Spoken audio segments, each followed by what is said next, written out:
One of my favorite treats I loved eating growing up was a rice pudding called risogalo. My mum would make me this treat after school. It was a beautiful, warm, oozy pudding full of dairy. Now, I've actually made her recipe dairy-free by giving it a dairy-free makeover. And how are we going to do this? We're going to use coconut milk and coconut cream to replace traditional dairy milk. It's delicious, just as oozy, just as warm, and just as comforting.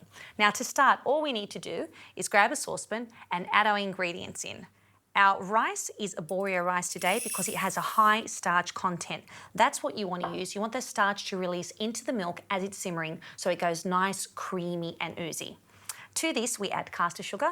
I only add 2 tablespoons of caster sugar because I don't like my rice pudding to be overly sweet. But if you do prefer it on the sweeter side, feel free to add more sugar. Coconut cream to give us those beautiful, sweet, aromatic notes.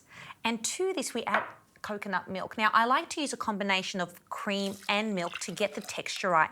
The key to a really good risogalo or rice pudding is to have the correct texture. You don't want it too thin and you don't want it too stodgy and thick. That's why a combination of cream and milk works best. I'm going to add some water. And all we need to do is combine our ingredients in the saucepan and let that gently simmer for 15 minutes uncovered. And while that's simmering, I'm going to get onto my garnish by slicing my mango, and I'm going to check on the pudding occasionally, give it a stir so that rice doesn't stick to the bottom of the pan.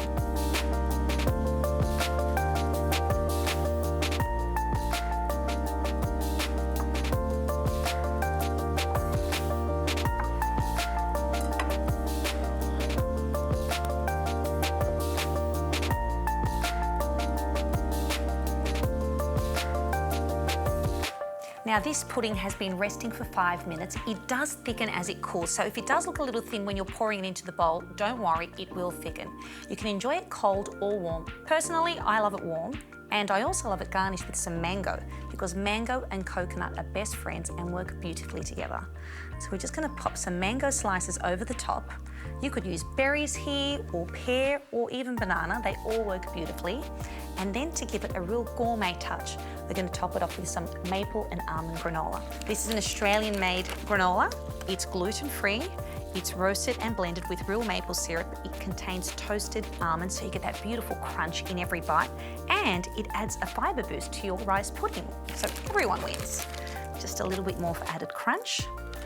And to finish, a dusting of cinnamon to make it look like a cafe quality dish. Now I'm just going to spoon into it so you can see the texture. Oh, that's perfect. Nice and oozy and creamy, not too thin, not too stodgy.